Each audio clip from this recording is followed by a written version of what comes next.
Hello guys, in this video I am going to show you how to overlay your picture on the Motionleap application.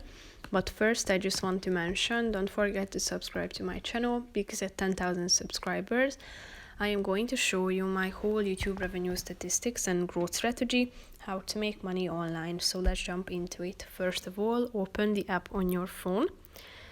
Then click on the overlay button down below, which is the fourth option. Here you can find a bunch of options, and they are organized into distinct categories such as essential, sound waves, mysterious mist, rainbow, and so on. So tap on the relevant one you would like to insert. As you can see, many of them are only available to premium users of the application, but feel free to add any of the free ones or available ones. Here you can see how they look like, and if you would like to adjust it, tap on the or use the slide above the overlay options.